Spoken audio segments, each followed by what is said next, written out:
Hey everybody, O'Grady here. I'm a certified financial planner professional, and boy, do we have some news to talk about today. Donald Trump has been elected as the 47th President of the United States. And I know many of you are wondering, what does this mean for my money? What does it mean for my investments in 401k? Well, let's dive in and break it down. What impact will the Trump effect have on your investments? Well, first things first. Let's talk about what's happening in the stock market. Some like to call it the Trump bump. The first day post-election saw some pretty big gains in the market, the biggest in 2 years for the Dow, climbing more than 1,500 points to a new record. The other gauges hitting new records as well. The S&P 500 adding 2.5%, while the tech-heavy Nasdaq rose 3%. The hope of deregulation and tax cuts fed the good feeling on Wall Street. How about small cap stocks? Here's something to keep an eye on. Small caps might be the dark horse in this race. With Trump's plans to roll back regulations and potentially take a softer stance on mergers and acquisitions, these smaller companies could see some growth.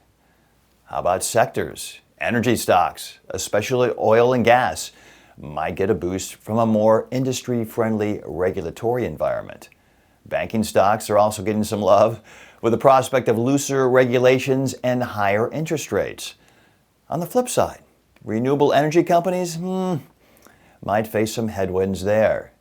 Drill, baby, drill. All right, what should your personal finance playbook be? Well, let's get a little personal. How might Trump's policies affect your day-to-day finances? Trump has plans to extend the tax cuts from his previous term. For most middle-income Americans, it could mean about $1,000 in tax savings. Not too shabby, with top earners likely to see a much bigger slice of that pie. But there could be some tariff troubles. That's where things get a bit tricky. Trump's proposing some hefty tariffs on imports, especially from China.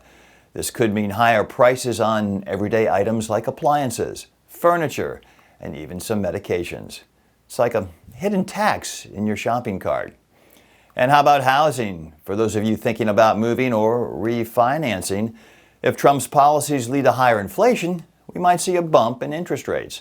And that could ultimately mean pricier mortgages down the line. And oh boy, the retirement landscape, like Social Security coming up.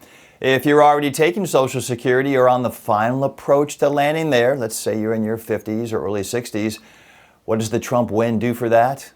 Well, no tax on Social Security benefits is one of Trump's talking points. And who doesn't like keeping more of their own money? Opponents, though, say the downside of that is the Social Security Trust Fund will run low on funds needed to pay full benefits faster. They'll run out sooner. Or maybe like most of us do in real life, cut the wasteful spending, government. Then maybe we could keep the benefits where they should be without raising taxes, all while eliminating government waste and excess. Or am I just dreaming? Medicare. Again, we're waiting for specific proposals, but healthcare is always a big issue. Any changes to Medicare could affect your retirement healthcare costs, so I'll keep an eye on that one. And some investment strategies you might want to consider. Well, since you're not my client and I don't know you and your investing goals, I'm not recommending anything specific or personal for you. But here are some things to chew on. Diversification, always a key. With potential market volatility ahead, spreading your investments across different sectors and asset classes is more important than ever. Even though we might think we know what industries and companies will benefit from Trump's policies, we can't predict the future and certainly don't know anything for sure. Right, pollsters? How about keeping an eye on inflation?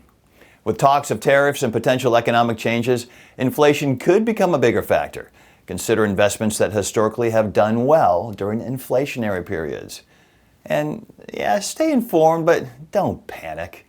The markets might be jumpy for a while, but remember, you're in this for the long haul. Don't make rash decisions based on short-term fluctuations. And that leads to considering your time horizon. If you're closer to so-called retirement, you might want to reassess your risk tolerance and adjust your portfolio portfolio, I should say, accordingly. That's how Trump's victory might shake up your finances. Remember, politics and the economy are complex, and things can change quickly, very quickly. The key is to stay informed, be prepared, and don't let the headlines scare you into making hasty decisions. After all, you're an investor. You're not a trader or a speculator. Unless you really are, then it's unlikely you'd be watching me. Because we don't do market timing or economic forecasting.